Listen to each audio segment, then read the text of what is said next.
and health conscious. So that 10 years ago, there was very little demand for millet and soya and so on. Today, that is something that is growing, and if you go to supermarkets, it's happening. But we must also remember that urbanization and lifestyle changes are also going to create different demands that have not been there. For example, rice, the demand for rice is the fastest growing in the country. Why? Because of lifestyles, because people in urban areas can cook rice a lot faster, that they can cook other foodstuffs. So we have got to adjust the farming issues in a holistic way. We have got to look at farming holistically, relating it to changing lifestyles and changing needs and consumer behavior in the country. Thank you. We're coming to an end of your engagement with you. There is a long affidavit sent by Mr. Ura. Members have had the opportunity to look, because we shared that with the nominee. I've had an opportunity to look at your response, and I find the same substantially satisfactory. I'll now ask you a few mundane questions. What is your net worth in terms of wealth? Mr. Chairman, my net worth currently would be around 800, I want to get the exact figure, 800 and, about 842 million shillings. Made of? Made up of essentially my wealth is in assets, is in real estate, is in pieces of land here and there accumulated over many years. Have you ever been convicted? No, sir, I have never been convicted. Of a criminal offense in a court of law? No, sir, not once. Have you ever been adversely mentioned in a parliamentary committee? No, sir, not to my knowledge. Do you hold an office in a political party? No, I do not. Have you ever been dismissed from office or removed from office on account of contravention of Article 75 of the Constitution? No, sir. Have you ever been associated with practices that depict bias, favoritism, tribalism, nepotism in the discharge of public duty? No, sir.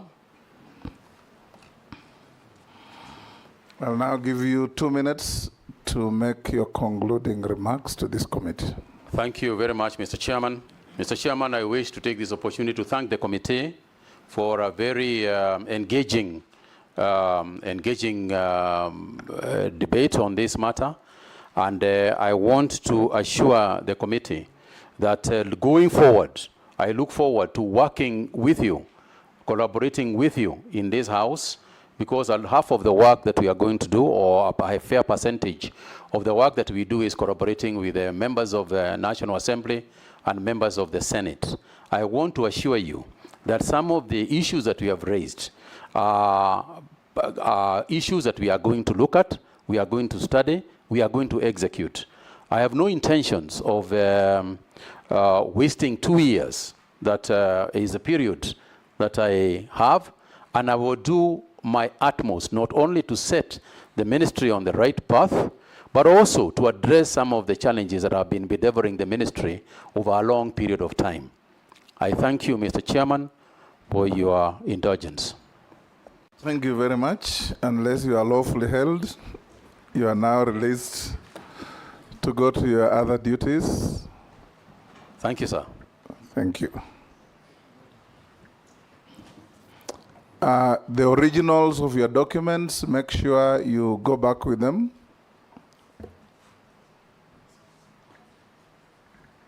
Thank you. Have a good day.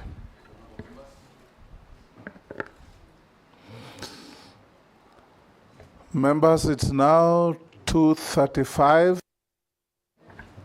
I'll give you a lunch break of 30 minutes. So be back here at 305.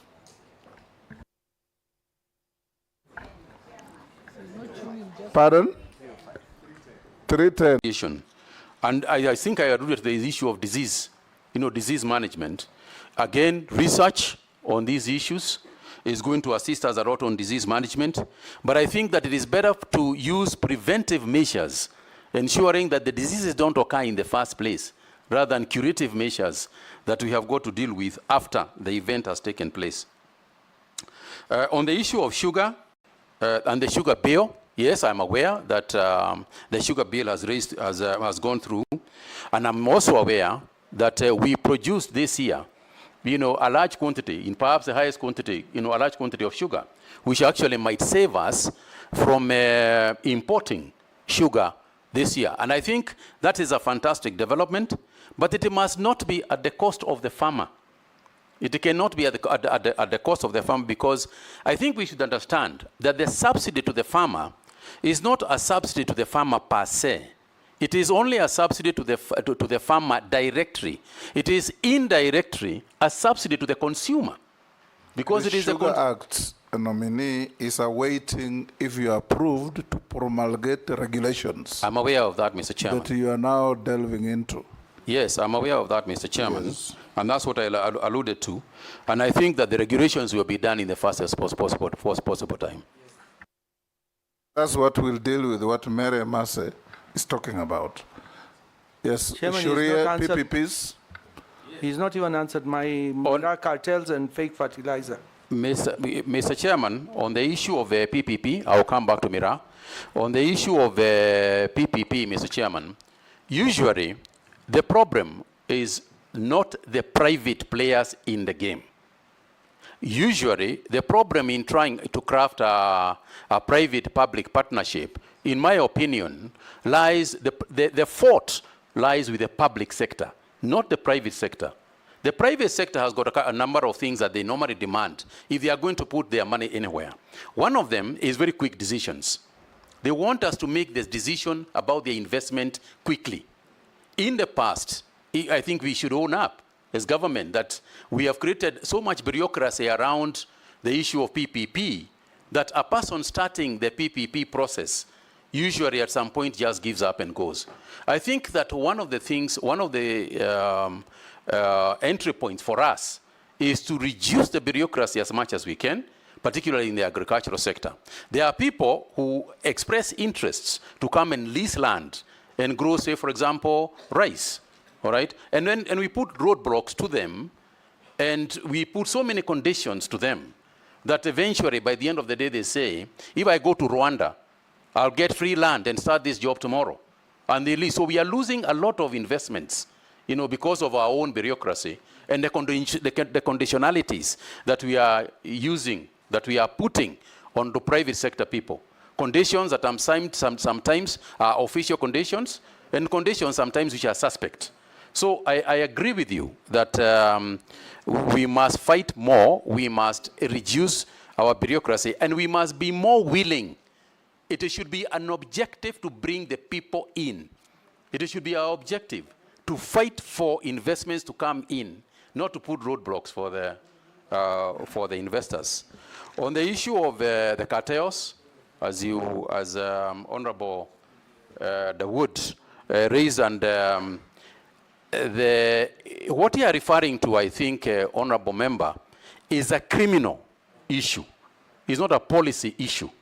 You are referring to a criminal activity that is clearly going on someplace. You said at the airport, that is clearly going on at JKIA. And I think this is the only thing we can, you and I, is to bring this thing to the attention of investigators. I will do my part in terms of prosecuting that issue and ensuring that through AFA, through the organizations that are in the Ministry of Agriculture, I will ensure and fight to make sure that we unravel any of those practices that might be going on. But clearly, Mr. Chairman, what we are discussing here is a criminal activity and a criminal gang that is operating at JKIA, and it should be referred, in fact, to the police and investigating arms of the government. And I can tell you that that is not something that we are going to just stand by and watch the Miraa farmers, get punished for nothing. Okay. Yes, Junet? Mr. Speaker, just still on the issue of sugar. But Mr. Honorable Nominee, you can see there is a problem in the sugar industry. And stories after stories have been happening for many years, how the sugar sector will be revived. But there's a program the government has started, and they have done well now, I can see in Mumias, the leasing program, and it is bearing results. What are your thoughts on that? Because I come from a sugar growing area. I want to see what your I want to hear what your thoughts are on that. Thank you very much, Mr. Chairman. I agree with the Honorable Junet that part of the problem, obviously, in the sugar industry, I'm speaking very quickly on these issues, because as you can see, the time aspect. Your time is up, actually. Yes, absolutely. I want to say, Mr. Chairman, that the issue that we want to address, and it is good that the Chairman has pointed out that the bill, is just waiting for the aggression. Increasing efficiency or production is part of the solutions that Honorable Emase was raising. Because if you increase efficiency and you reduce the cost of production, then automatically that wastage that was happening within that structure would go to the farmer. It goes without saying. And it is clear, anybody who has been following that sugar sector issue is clear. With the kind of debt write-offs that we have done as a government, it means that you can reduce that burden a little bit. If we then get licensees, these people who want to work with, who want to partner, the lessees who want to work, who want to work with the sugar sector, whether it is, especially the government-owned mills, if they want to come to us, and the farmers are in agreement, and the caucus within this parliament is in agreement that that's the way to go, in order for us to create efficiency in the sugar sector, by all means, that's what we should do. Thank you, Honorable Dawood, Speaker. you've had more than your fair share. Yeah. Which one now? Mukami? Thank you, Honorable Speaker. Honorable Speaker, let me first declare that I'm the county MP of the nominee. Honorable Speaker, we have a very serious problem in the pyrethrum sector. Right now, I've received a message from a farmer. They are saying for the last 3 months, they have not received the money after delivering the pyrethrum, and yet, even the workers have not been paid for 2 months. So, Waziri, I would like to hear what you are going to do about that and the measures you are going to take to make sure that we avoid such delays. The other thing is about the dairy farmers. How will you institute reforms in the dairy, tea, and coffee sectors to boost productivity? Thank you. Thank you. Russell? Russell? Thank you, Honorable Chairman.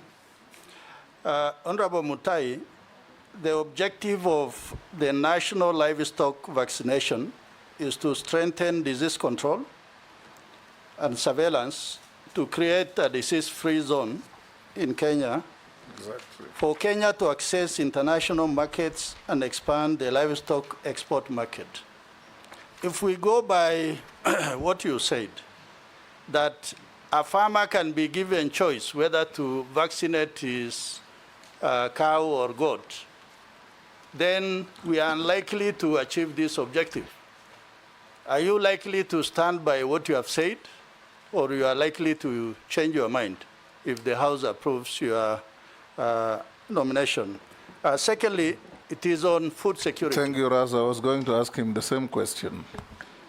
On food security, I really want to hear from you. 20% of Kenya is the only arable land available for food production. And 80% is ASAL, arid and semi-arid land. This is a debate since independence. And you could be the 20th or the 30th Minister for Agriculture. If the House approves your nomination, I want to repeat that again. What is it that you are likely to do? Because food is expensive today in Kenya. production of it is expensive. And more importantly, it's because of the scale of production that is low. So in a sense, food must be expensive. As the nominee for the Ministry of Agriculture, what is it that you are likely to do so that we expand the envelope of agriculture food production?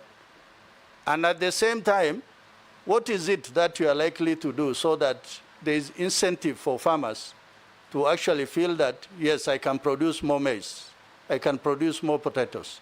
Thank you, Honorable Speaker. Mule. Thank you very much, Mr. Speaker. My concern is what he began with, that is the marketing. And I want to put it clear to you that the country faces challenges in marketing, leakages, and distribution of produce, especially from the local farmers and small farmers, to brokers who take advantage of the fragmented distribution chain to enrich themselves.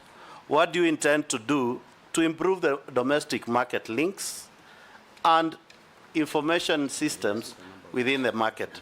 And last, Mr. Speaker, your predecessor sat there, and I asked him about the tea issue in Mombasa. And he promised that committee, once he is approved, he'll deal with the issue within weeks. Up to today, maybe that's why he has been deployed to be an ambassador. Up to today, we are still talking about the local Mwananchi, Wanjiku, Kinuthia, who is planting tomatoes. Yet we still have influx of products from the neighboring countries within. And yet they are, the cost of those products at the market are cheaper than the Kenyan produced products. And this is across board. That is tomatoes, cabbage, maize, onions, and everything. And you need to spur that growth of productivity at that level. What are you going to do if you are approved by the House? And putting in mind, we were given a promise by your predecessor a month or so, nothing has happened. 2 years down the line. Yes, go ahead. Thank you very much, Mr. Speaker, Mr. Chairman. Mr. Chairman, I want first to start with admitting that the pyrethrum sector that Honorable Mokami referred to is in a mess. To put it any other way, would be to do the proverbial ostrich, thing and bury my head to the ground. And the only thing I can say is, broadly speaking, it is an area I intend to sit with the industry itself, the entire industry, and unravel whatever has been bedeviling it since almost independence. Since the Americans got out who are buying this pyrethrum of ours, we have never quite recovered in the pyrethrum sector. And all I can say is that I will need time to sit with them so that we can resolve whatever issues exist with them. I do not have the silver bullet with me right now. The second thing is on the issue of dairy farmers. I think I spoke at length about the industry to the extent, and I think it's the Honorable Junet who raised it, that I have to work with the marketing agencies, particularly the cooperative ministry, in order for us to streamline. But for me, there are a couple of things that we can do anyway in agriculture. The first thing is that I said, and to begin with, and perhaps that is what I'll eventually end with, that we have to put money in the farmer's pocket. For example, and I'm referring to coffee because you have raised it, not because, and I grew up there, so I know a little bit more about it. Coffee, for instance, was biggest challenge has always been the gap between the farmer and the market. The fact that you grow coffee and give it to somebody, you have no idea how much you have sold it at. You have no idea who is going to process it. You have no idea where it is going. And sometime in the future, you expect to be paid. There is no such business case that can exist anywhere, whether in farming or in any other areas. And I think that closing that gap, and I hope that the coffee bill also, the farmer can also be the person who knows a little bit about the market. And I'm glad, Mr. Chairman, because under the current structure, at least my understanding as I speak today, is that cooperatives are also getting broking licenses.